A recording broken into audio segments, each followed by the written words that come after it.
Welcome to ValueVest Daily. Let's be real, buying a home feels almost impossible right now, doesn't it? Well, a massive new policy just dropped that aims to change all that. Today, we are diving deep into a $200 billion government plan that sent housing stocks through the roof and could seriously change the game for homebuyers. So let's get into it. So picture this. It's January 9th. All of a sudden, the stock for a mortgage lender, LoanDepot, just explodes. We're talking a 19% jump in a single day. But this wasn't just a one-off thing. Oh no, this was the first tremor of a massive earthquake across the entire housing sector. So you gotta ask yourself, right? What could possibly trigger a rally that powerful and that widespread? I mean, this wasn't your typical good earnings report or some Wall Street rumor. Nope, this was something much, much bigger. We're talking about a direct policy announcement aimed right at the heart of one of the biggest problems we're all facing, housing affordability. All right, let's get into the nitty-gritty. What exactly was this $200 billion spark? Let's break down the catalyst that sent these shockwaves rippling through the market. And man, things moved fast. The announcement drops on January 8th. And then, boom, the very next day, the market goes wild. The goal here was super clear: no messing around. Directly tackle the housing affordability crisis and try to make homes affordable again. Okay, so here's the core of it. The directive was simple. Fannie Mae and Freddie Mac, the big government-sponsored mortgage giants, were told to go out and buy a massive $200 billion worth of mortgage bonds. Yeah, that's billion with a B.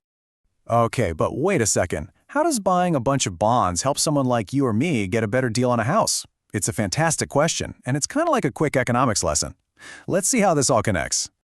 So first things first, what even is a mortgage bond? Well, think of it like this. It's basically a big bundle of home loans, all packaged up together. Investors can buy into this package, and they make money from the interest payments that people are making on their mortgages every month. Simple enough, right? All right, and this is where the magic happens. Here's the chain reaction. Step 1. The government comes in and buys up a ton of these mortgage bonds. That means, suddenly, there are way fewer bonds left for private investors to buy. So what happens? Basic supply and demand, right? The demand for the few bonds that are left shoots up, which drives their price up. And here's the really crucial part.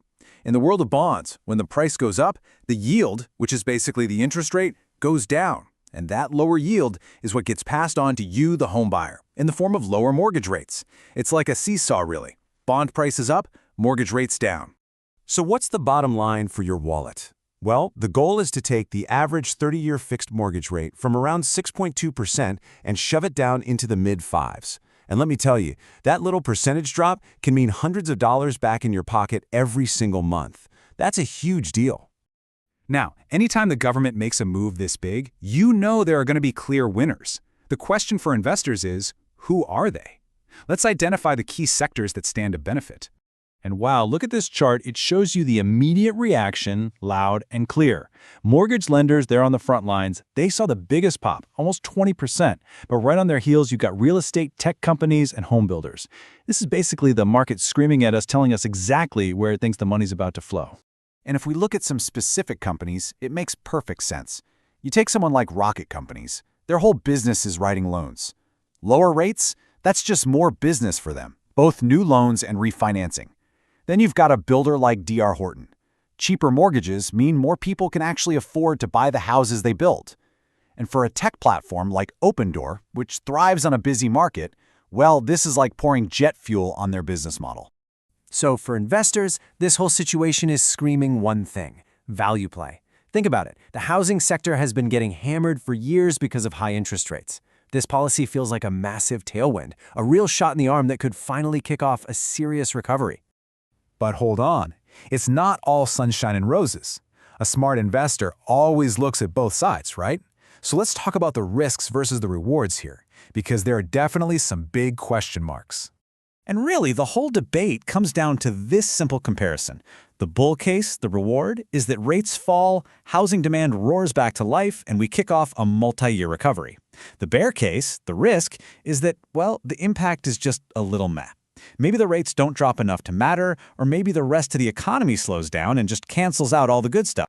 And when you dig into those risks, you see what the skeptics are worried about. First, some analysts think the actual rate drop could be tiny, like 10 to 15 basis points. That's not exactly going to move the needle for most people.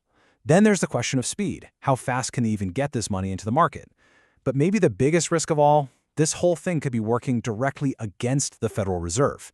You've got one part of the government trying to stimulate the housing market while the Fed is trying to slow the whole economy down. It's like one foot on the gas, one on the brake.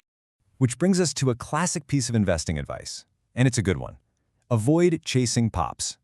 That huge single-day jump we saw, it's exciting for sure, but it is not a guarantee of a long-term trend.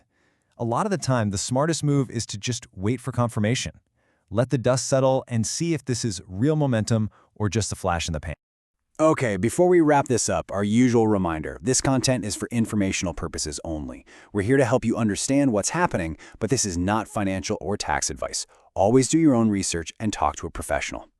So this is the multi-billion-dollar question we're left with, isn't it? Is this $200 billion push the ultimate value play we've been waiting for, the thing that finally sparks a housing rebound, or is it just a temporary policy pop, a sugar rush that won't last? The answer is going to be huge for one of the most important parts of our economy. Please subscribe, like, and share ValueVest Daily for daily learning opportunities before you put your money to work.